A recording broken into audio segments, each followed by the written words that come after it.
We all want love, but most of us don't want to date to get it. Because let's be honest, dating kind of sucks. But maybe it doesn't have to if we actually know what we're doing. Hi, I'm Sabin, and this is Reinventing Dating, a smart and sweary podcast for all singles to learn the mindsets and skills to date with intention and confidence. Join me weekly as I break down the science and psychology behind what's working in our dating culture and what isn't. Every week, I bring a new topic, trend, skill, or mindset that can help us get out of our own way to learn how to date for relationships that we actually want. Because love isn't broken, but dating kind of is. But I'm reinventing it. Let's do this. Well, hello there, Sugar Pants, and welcome back to another episode of Reinventing Dating. I'm Kira, and we're back for our fifth week, our fifth episode in our current series of common dating questions through a modern and healthy dating perspective. A few things to keep in mind about these series. I'm going to be answering some of the very common questions that I get asked the most or that I see online. But bringing them here, I'm going to be talking about them in a more non-gender role, healthy science-backed perspective. Now, a few reminders. This is about finding a partner. This is not just about dating. I am teaching people the perspective of partnerships, not just getting a girlfriend, not just getting a boyfriend, but actually a partner. Somebody who is going all in, somebody who you want to be with long term. So if you're just casually dating, that's okay. But that's not necessarily what I'm aiming at here. I am talking to people who are looking for a partner and looking for partner behavior rather than just catching feelings. Now, absolutely no shade either way, but these things may not feel like they apply if you are just casually dating. But let's get into it. So this week I was going to be talking about who should pay on a first date. And honestly, I did not wake up and choose violence. I want to make sure I have all of the facts, all of the figures, all of the stuff in place, because I know that I'm going to get a lot of thoughts and feedback, shall we call it, on my ideas. So it's important to me to put out a really, really thorough and thoughtful podcast. So we will be doing that probably next week. But this week, I am talking about something that I think is just as important, if not even more important, which is the idea of love at first sight. Do we need it? Is it real? Is it important? Is that the only way that we can guarantee success in our relationships? You know, I have thoughts. Now, I'm going to start today off a little bit differently, reading to you a song that I believe if I actually tried, I might know all the words to. But growing up in my house, we listened to a lot of musicals, and not hit musicals like today, like Hamilton or Wicked, but it was the 70s. We listened to The Sound of Music. We listened to South Pacific, Guys and Dolls, Oklahoma, a lot of Rodgers and Hammerstein, and I loved it. I loved it. And there's a song that always stuck out to me on one of these albums, and it's from South Pacific, and it's called Some Enchanted Evening. I'm just going to read you a little bit of the lyrics of Some Enchanted Evening. Some enchanted evening, you may see a stranger. You may see a stranger across a crowded room, and somehow you know even then, that somehow you'll see her again and again. Some enchanted evening, someone may be laughing. You might hear her laughing across a crowded room. The night after night, as strange as it seems, the sound of her laughter will sing in your dreams. Who can explain it? Who can tell you why? Fools give you reasons. Wise men never try. It does go on. But who knows this song or who's heard this song before? And honestly, one of my favorite 80s rom-coms, actually called Crossing to Lansing, with Amy Irving. If you've never seen it, it is delightfully 80s and fantastic, and actually has some really good learning to it. But there's this scene where this kind of interesting woman is singing directly looking into Amy Irving's eyes, like, some enchanted, like, this is gonna happen for you. Just wait for it. And I think back to the younger version of myself, the teens and the 20s version of myself, very much believing the simple concept of you will know it when you see it. You will see them across a crowded room and you will know that that is your person. You will know that is your soulmate. You will know that is the one for you, and there will be no question whatsoever. I fully fucking believed that. Hands down, 100%, no question about it.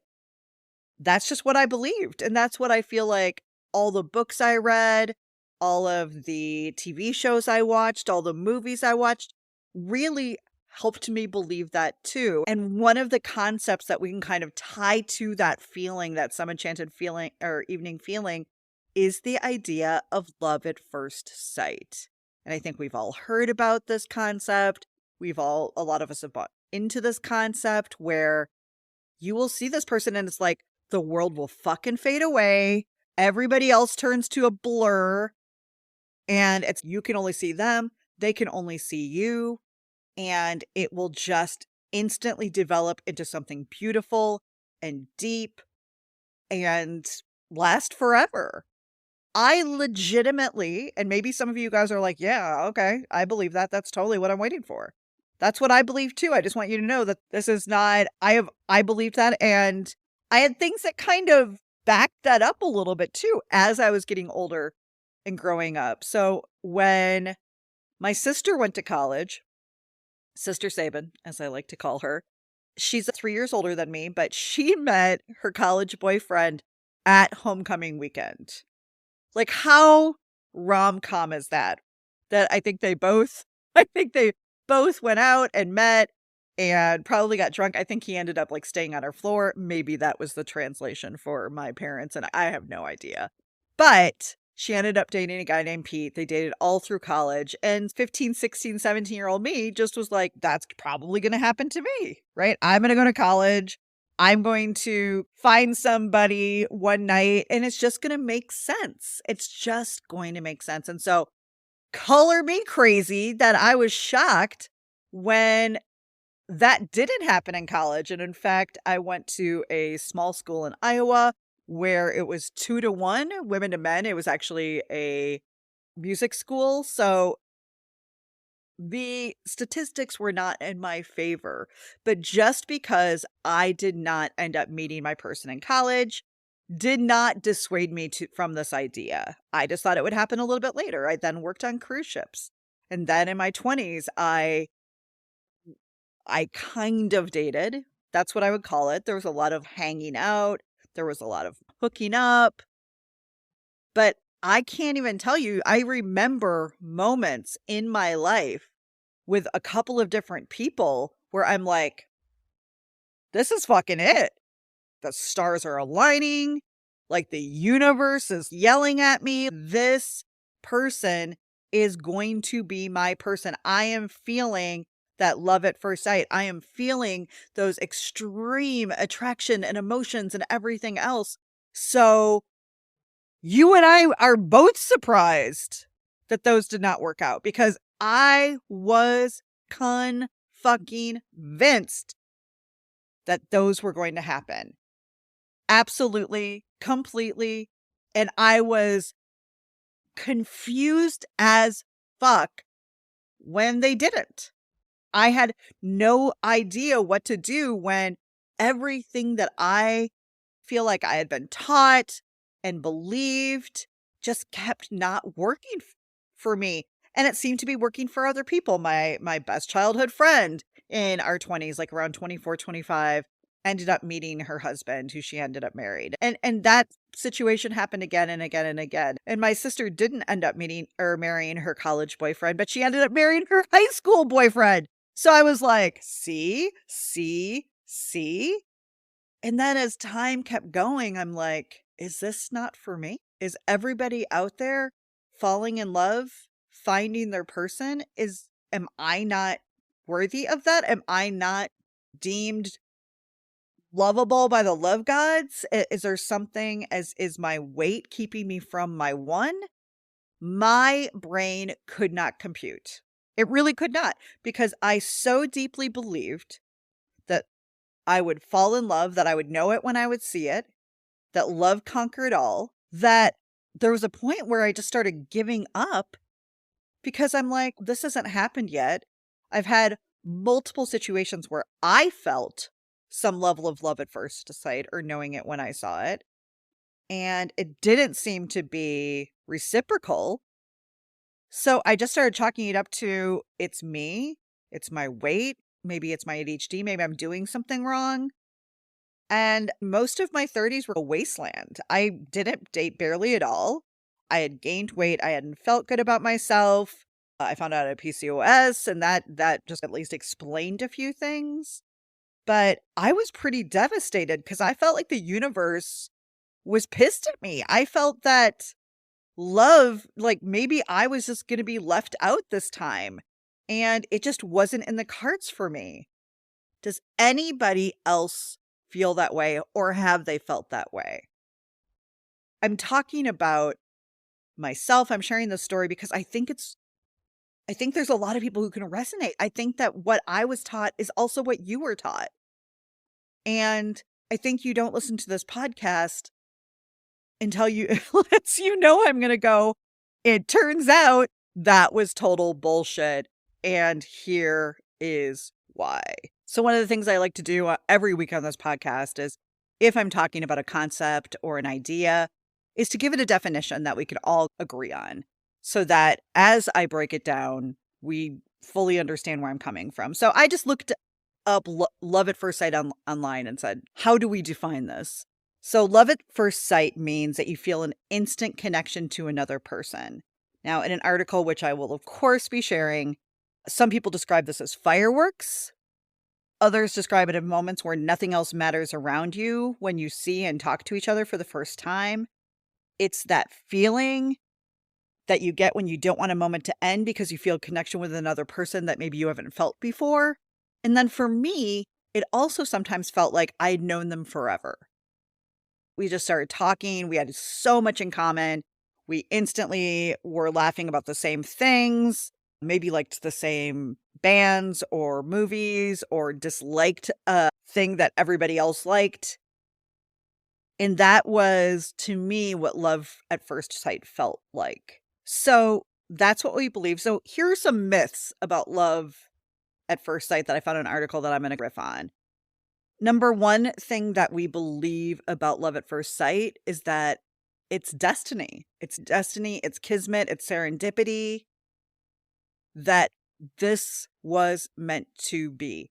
And I will out myself right now that there is no other type of romance movie I love more than like a kismet, fate, serendipity movie, including the movie Serendipity. Because I also love me some John Cusack, especially 80s John Cusack.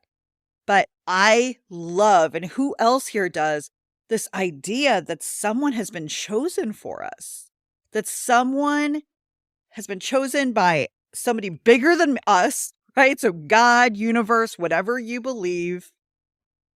This idea that there is one person out there, our soulmate, our twin flame. And I know that's got a lot of thoughts in conversation lately, but that we believe that love at first sight is really like showing us our destiny.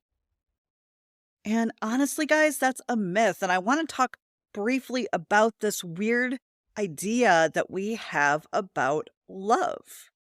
One of the things that I think keeps us stuck, keeps us single, or keeps us unhappy in the dating and relationships we are in, is that we treat love very much like magic. Like it's mystical, it's confusing, it doesn't make sense. We don't really understand why our heart wants what our heart wants. But like love just knows. Love is supposedly wiser than we are. Our body knows more than our brain. Actually, that's not true. And the minute that we make something magical or mystical, or say, it doesn't make sense, it's confusing, we give our power away. We don't make logical and rational decisions. We don't move forward with people who are a good match for us. And in fact, I've been wanting to discuss this, but this is a tender topic, the idea of twin flames and kind of the twin flame universe. And I'm referring right now to the documentaries that have come out about the twin flames universe, about this couple who I believe live in Michigan and who are on some level preying on single people and their hopes and dreams for love and making a shit ton of money off of them. But more importantly, are manipulating them, are encouraging them to even change their sex so they can be together, which I am all for, all transgender rights, everything else. But I am not for people telling other people that they have to completely change everything about themselves to have a loving relationship. That's not real. And I don't know enough about cults. I don't know enough about the manipulative behavior that goes along with cults to say or degrade anybody in the situation. But here is one thing I will say that I have noticed from the moment that I watched that documentary. I see a lot of people who are getting taken advantage of, not even from companies or coaches or experts or anything like that, but even in relationships and dating, being with what ends up being a narcissist or a love bomber, somebody who promised them the world and then took it away and ended up being terrible. I find a lot of people who are getting themselves in that situation believe this very magical idea of love, believe it is out of their power, believe it is out of their control, believe that the universe is going to deliver it to them. And so that we don't want to be thinking critically. One of the things about the Twin Flames universe, and I am spoiling the fuck out of it right now, so if you haven't watched it, fast forward during this very short period, is that they were encouraging them to go after the person that they deemed their twin flame, no matter what. People were getting stalking charges. People were getting arrested. Didn't matter that the people that they decided were their twin flames were in a relationship. Sometimes they were married. Sometimes they had wanted nothing to do with the person. I'm going to give you a gift right now on this podcast, which is if you are pursuing something that deep down doesn't make sense in your gut, in your brain, or where else in your body, listen to that. One of the number one qualities when people are like, what should I work on to be in a relationship? Choose people who choose you back. The Twin Flames universe, this cult, it is playing on. And I also see people who are unhealthy and taking advantage of people, playing on people who think that love is out of their control, that they have to take whatever is handed to them, even if it makes sense or doesn't make sense. And I am going to be so bold to say that I think that one of the biggest problems we are having right now with dating and creating relationships are the amount of people of all genders who believe in the fairy tale, believe in the concept of love at first sight, believe that they'll know it when they see it. And they keep putting themselves in bad situation after bad situation because they're not critically thinking about, is this person actually a potentially good partner? So the next myth about love at first sight is that we believe that feeling is always mutual. Sometimes we feel such a deep connection, such a deep moment of attraction that we're like, this has to be mutual. And one of the things that in this article that I'll be referencing that the therapist was talking about is that she's seen couples in her practice who believed their meeting was love at first sight, but in working through some issues in therapy, they've come to see that it wasn't really the truth for one of them. Often that spouses went along with what seemed to make the other one feel good, but over time realized that nobody can ignore certain behaviors about their spouse. Nobody can ignore the healthy and the unhealthy. It doesn't matter. And that a lot of times the people who are screaming this mutual, like, it was love at first sight for both of us, that they're actually finding out that maybe one person felt that way, but the other person didn't. And I can tell you, as silly as this maybe makes me sound, a younger version of myself, I definitely thought that I felt love for someone who did not feel that love back. Now, that doesn't mean that I didn't feel attraction. That doesn't mean that I didn't feel lust. It just means that there was not going to be a loving relationship. And I hung around for way too fucking long waiting for that person to choose me who told me from day one that they weren't interested. That's a lot of fun, by the way. Please don't do that. The next myth about love at first sight is that if we feel this feeling, this deep connection and love right at the beginning, that feeling will last. And if you've been listening to this podcast long enough, there are many reasons why we feel this feeling. It can be attachment styles. It can be something called your imago. It can be love bombing, where the other person is telling you what you want to hear. It can be trauma bonding.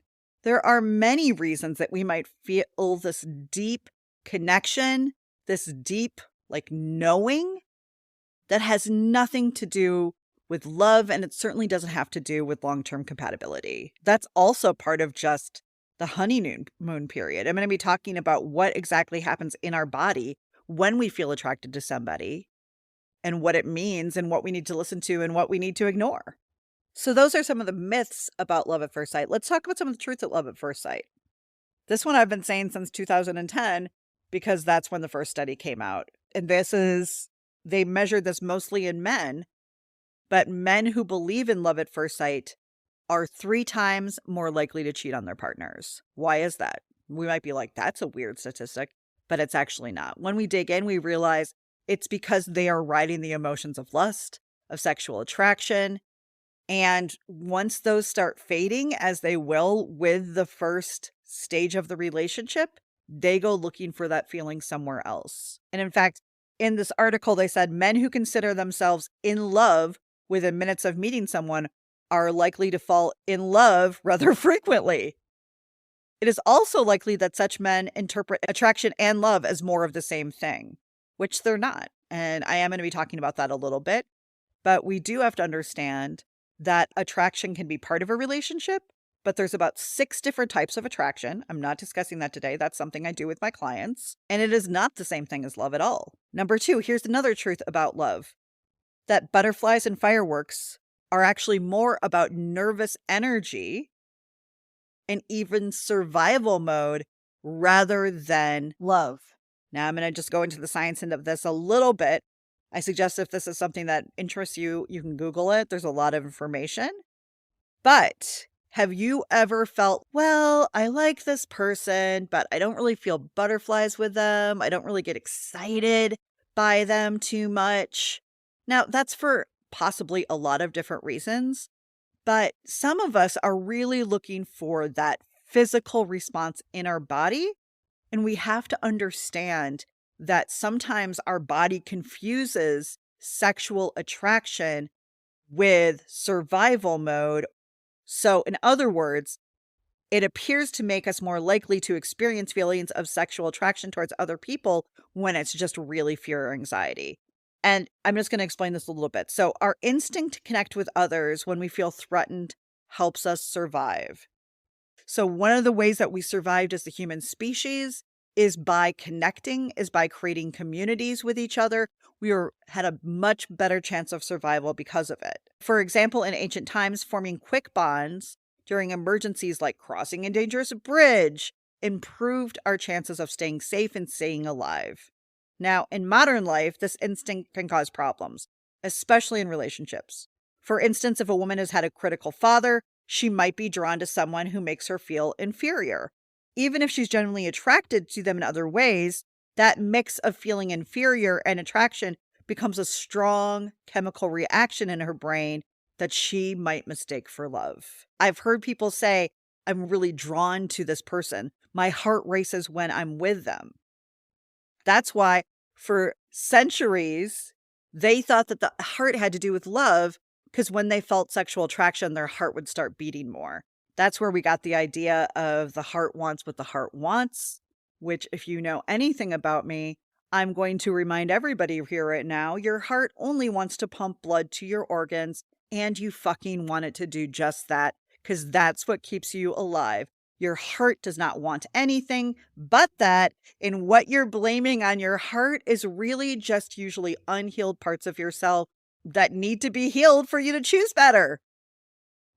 If your heart wants shit, you need to look a little bit deeper, my friends. So it's true that our hearts can race when we're joyfully excited, but our hearts can race also when we're afraid, when we're angry, when we're feeling insulted or diminished. So we have to make sure and give extra special attention to if our body is responding or not responding to somebody. Why?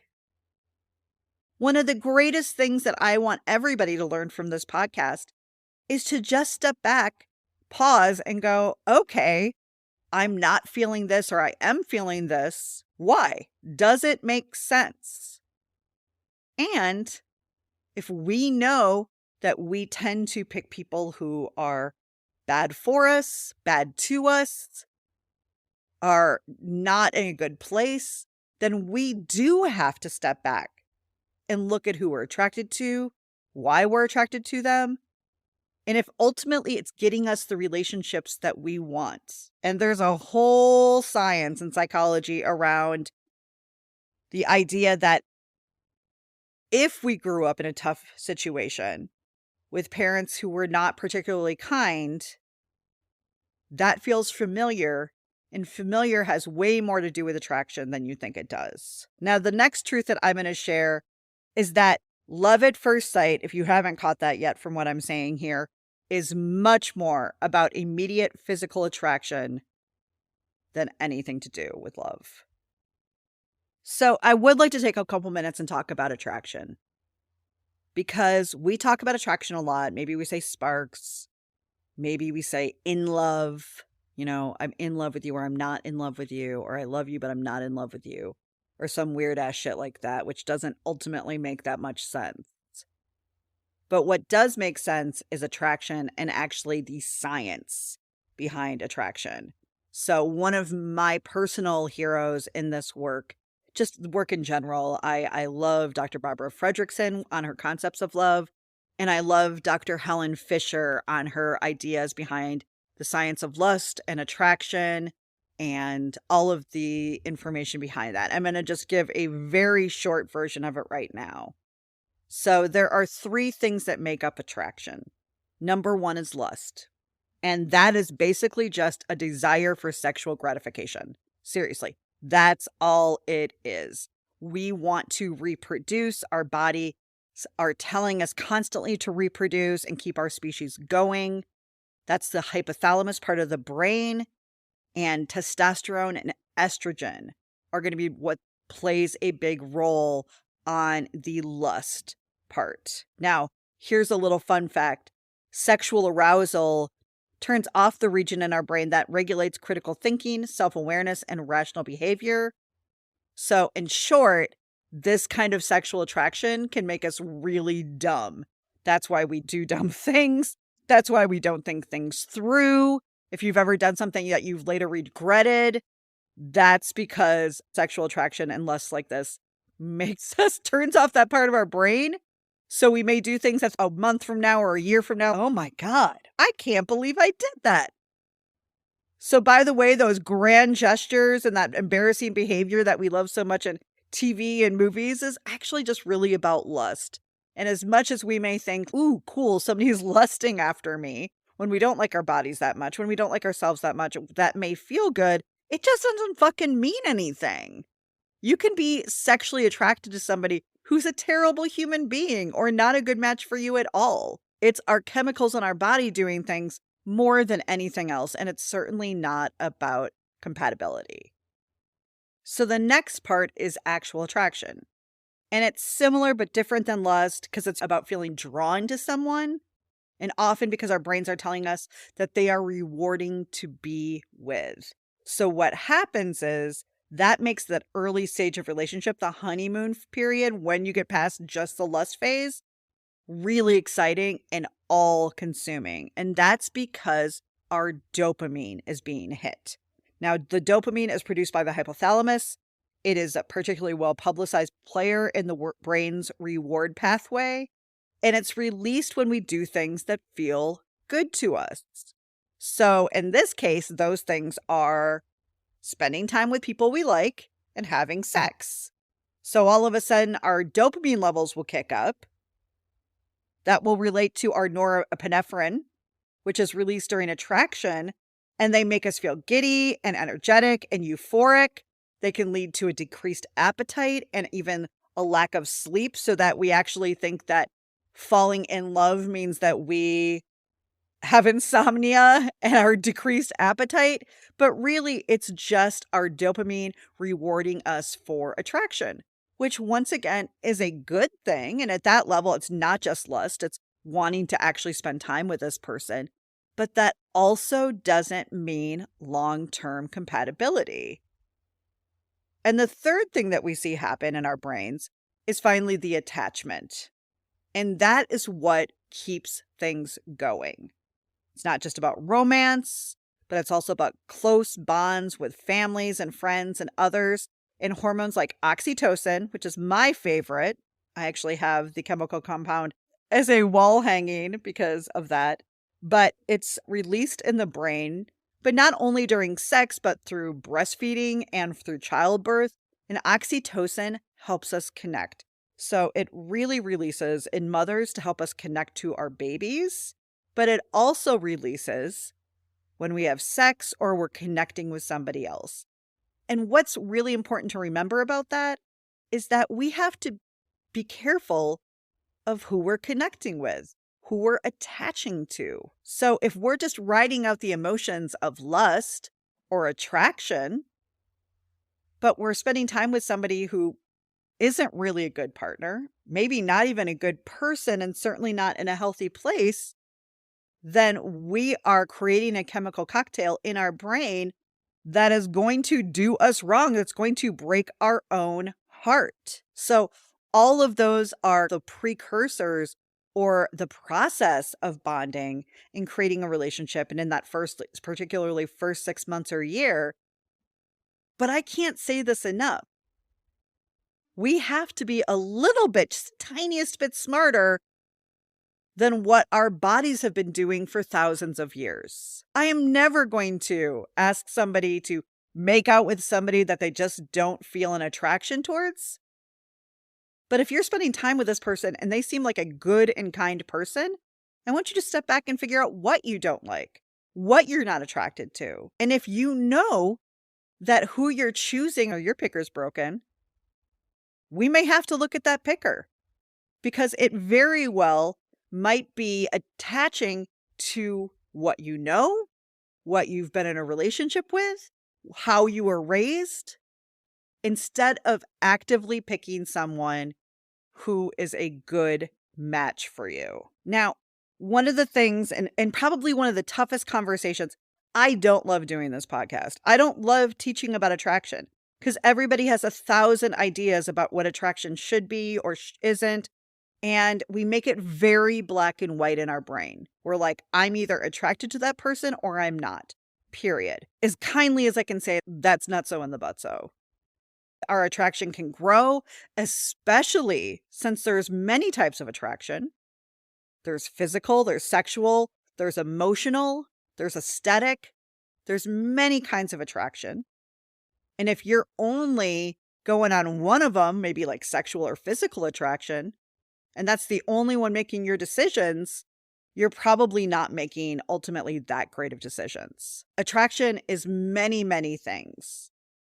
And it truly deserves a little short rest in our lives to look at who we're attracted to and if it's working for us. I think I say this every week and I'm going to continue saying it. I can't believe, knowing what I know now about dating, what I know about love and relationships and the science and the psychology and the history and everything in between, how little of time, energy, and thought we put into choosing our life partner. And please don't blame yourself. That's what I was taught too. But we can do better. We can do differently. And I truly believe in my heart of hearts that we can create great relationships with another imperfect person. As long as they're willing to show up, they're willing to do the work with you, that you guys can choose each other. And there's some things in place, like similar values, similar relationship goals, wanting the same things, and being able to share your space together. Those are the things that ultimately matter. Now let's dive in a couple of actual truths about attraction, because once again, it's not black and white. There's many reasons why we're attracted to people or not attracted to people. Maybe healthy, maybe not. But one of them is similarity attraction. Like when we go to a party and someone's wearing your favorite band's t-shirts, or they laugh at the same jokes as you. This is called similarity attraction effect, because we generally like people who are like us. That's just what it is, right? And we may find that people who aren't like us, we don't feel attracted to. But that's all it is. It's a lack of familiarity more than anything. The next truth about actual attraction. A study has found that who we find attractive is most strongly influenced by our life experiences, such as the kinds of faces that you are exposed to and the relationships that you formed. For example, if you have a positive relationship with someone, you may then subconsciously be pairing their facial characteristics with positive information. So when you see somebody who maybe looks like them, you find them more attractive as well. I absolutely can tell you that one of my favorite exes that I met when I was in high school, I really loved his eyes. He had very light blue eyes, big, long lashes, and I would find that quality so attractive in other people who looked like him or had that same characteristic, and I would give them more of a benefit of the doubt. I would maybe make assumptions about who they were because this guy was such a good guy. But that doesn't make sense, does it? But that's what our brains do when we don't put a lot of thought behind it. Number 3, the third thing about attraction. In general, we all find symmetrical faces attractive. I'm sure you've heard this before, that the more symmetrical a face is, the more in general we aesthetically find it pleasing. It's our subconscious brain tracking a better gene pool for health and reproduction. That's all it is. We see somebody who has a symmetrical face or symmetrical body, and our subconscious brain goes, that is a good person for breeding. So let's attach to that. No, we can do better than that, can't we? Yes, when we talk about general attraction, like most people think Cindy Crawford is a beautiful woman. Many people think Brad Pitt is a good-looking man, right? When we take away all of their qualities and everything else. But that's because of symmetry more than anything else. It has nothing to do with actually who they are or what they're about. It's just all of us going, that's a good genetic match. So what have we learned? That love at first sight is actually based on lust and attraction, which has nothing to do with love, with relationships, and with long-term compatibility.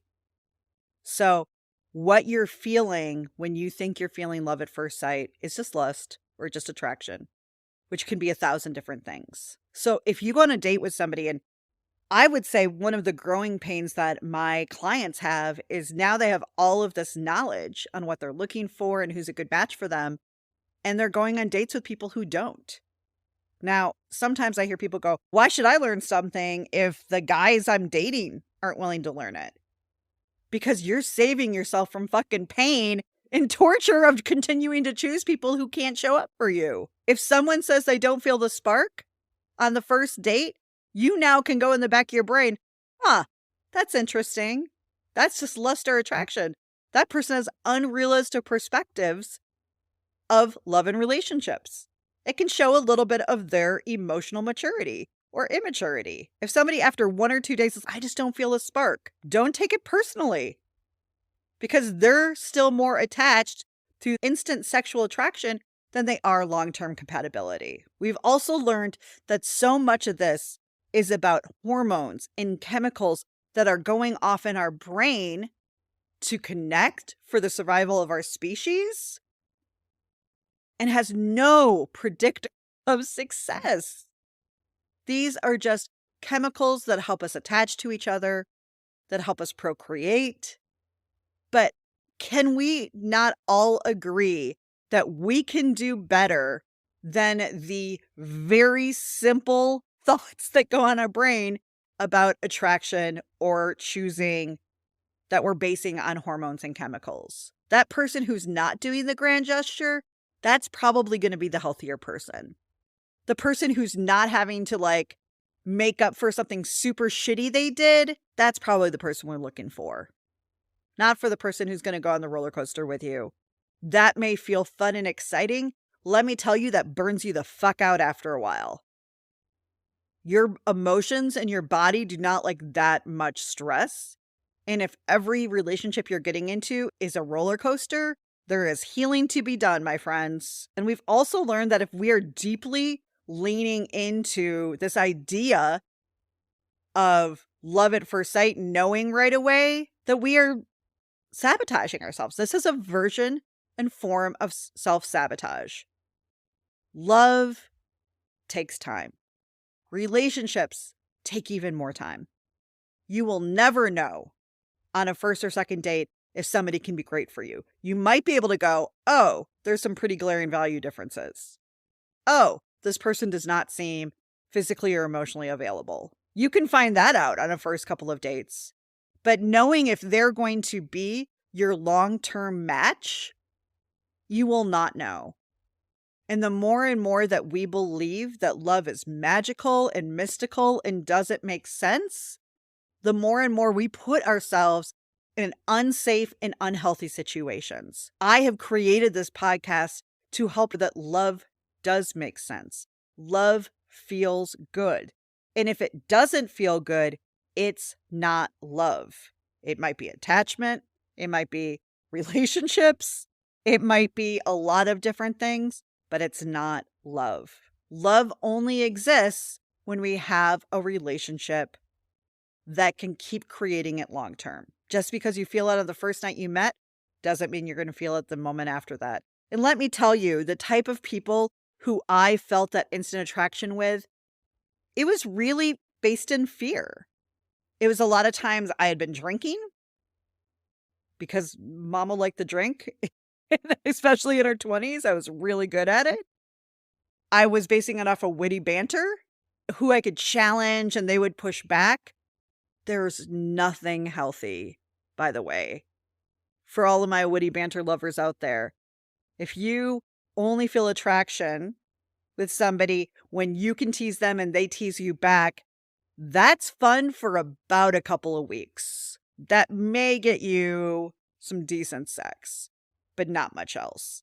And the type of guys, it turned out, who were attracted to me, putting them down or pushing them away, these were not guys who are ready and can be in a relationship. The type of people who are attracted to that behavior were not healthy people. We can't rely on this idea of attraction or lust as being a decider on the long-term success of our relationships. So really, the only thing you're going to know right away is I'm either maybe sexually attracted to them or not in this moment, which is based on a bunch of different things. But the biggest thing I want you to take away from this podcast this week is to step back, pause, and ask yourself better questions. What am I feeling? If I'm feeling that this perfectly nice person, I'm not feeling any attraction to them, why?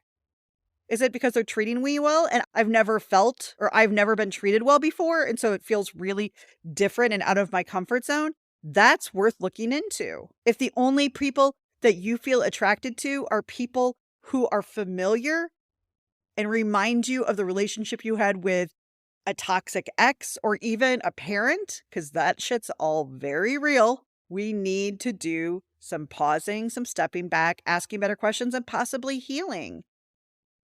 And then most importantly, we cannot take other people who have not taken the time to understand what attraction is or what sparks or butterflies actually mean. We can't take that shit personally. If somebody has spent one day with you and says, you know what, I'm just not feeling it. Okay. You know what they know about you? Nothing. And the amount of people who give up after one bad date or a couple bad dates or one person that they like saying, hey, I don't think I'm into this, is more than I'd like to admit. Online dating in particular has led us to believe that there is unlimited choices for us out there. But all that's done is make us not get critical about who we're choosing, what we're doing, what's our role, and how to do it better. Relationships and love only happen when both people are committed. When both people are willing to look at the ebbs and flows of relationships. You won't feel deeply connected every single second of every single day. That's just what relationships are. And the sooner that we can find the magic in somebody choosing us and working through things with us, instead of this glossy, fuzzy feeling of sexual attraction or lust, then we are doing this better and the results are going to be better. And just a big old reminder that if you're like, oh shit, I don't even know how to look at this, I don't even know how to work this out in my brain, this is exactly what I do. And I actually have a fantastic one-on-one day intensive for what you need for love, where we understand your attachment style, how you learn to love, your values, your deal breakers, so that we can put together a basic blueprint of what you're looking for, what you need for love, and how to find it in the real world where love exists. We can either do it in a one-day intensive or break it up over 2 half days. Either way, you will walk away smarter, more knowledgeable, and know what the fuck you are doing, which fucking feels great. All right, guys, that's it for this week. What did you learn? If you liked this, if you loved it, please make sure you subscribe. Come check out reinventingdating.com. And one huge favor, please share this with the other singles that you know, so we can all reinvent dating together. Because when we know what love is, when we know our mindsets, when we understand how we work, we understand the skills, we can get in better relationships, period. All right, guys, I will see you next week. Until then, my sugar pantses, meet love halfway.